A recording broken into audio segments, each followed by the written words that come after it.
We all know about it. We hear about it every day. We've dealt with it our entire lives. Now, before I get the speech going, we're going to do a little fun activity. A little survey in here. Who in here knows an illegal immigrant? Nobody. Perfect. So, another fun little fact. Our ancestors all came from a different country, either on boats, mostly boats. And so if you were to look up your last name, mine personally, Tipka, comes from German descent. My ancestors came here on a boat from Germany back whenever. So realistically, this country was made from illegal immigrants. When you have even the Indians to the Pilgrims to then our ancestors coming here, making the country up. Now, there's actually 60,000 illegal immigrants here in the United States from Canada. Who would have known that? Not me. And there's actually 95,000 undocumented immigrants living in Minnesota. Now, up here in Minnesota, we don't deal with the number of immigrants that they do down at the southern border. They have millions. We only have thousands, if not hundreds of thousands. The closest immigrants that we deal with here are the Somalis, and they come here from Somalia for war refugees. Minnesota is actually the highest population in the nation of Somalians from Minneapolis, St. Paul, Bloomington area. Now we have some around here in St. Cloud, Wilmer, and even Marshall, and small town Marshall, but there's a lot of them there. There's actually 80,000 Somalians in Minnesota today. That's a lot. So now, today I'm going to talk about the negative effects that illegal immigration has on the U.S. Now, in Caitlin Durante's article, Immigration Policy and Fertility, Evidence from Undocumented Migrants in the U.S. Since 9/11, the United States has witnessed the escalation of immigration enforcement. Now, when this first happened, it shocked the nation, it shocked the entire world. We had never known who would have done this. And so now our immigration policy since then has gotten much tighter. We have a lot more different tasks that you have to go through to become a citizen. And so this takes a very big toll on some kids. So say someone from Panama comes here, has their baby on U.S. soil. That kid is now a U.S. citizen. And this is actually known as an anchor baby. Now, it might seem fine and dandy for all those parents, but realistically, if they get deported, then that kid gets put into either foster care or some sort of facility on the southern border. And so now they're going to have to wait until their parents can either become citizens, get visas, all that stuff. And that could go from a year to 18 years. And so this could take a very big toll on the kid, just waiting, and they could get picked up by a foster family, which that'd be great for them.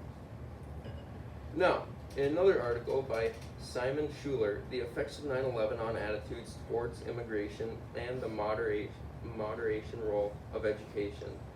Further investigation shows that 9/11 events equally affected the attitudes of males and females, young and old, individuals, as well as people residing in regions with a relatively high or low concentration on foreigners. The 9/11 had a huge impact on all of us. I said that earlier.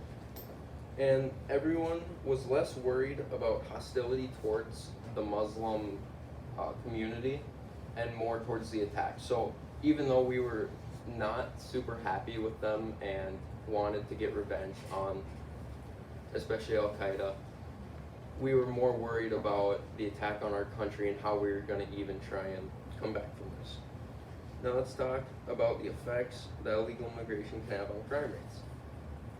Now, in Ramiro Martinez's article, Immigration and Crime in the Era of Transformation, a longitudinal analysis of homicides inside San Diego neighborhoods from 1980 to 2000, immigrants settled into high crime communities in part because of inexpensive housing and restricted access to economic resources to newcomers. Latinos shot up. Now in this graph right here,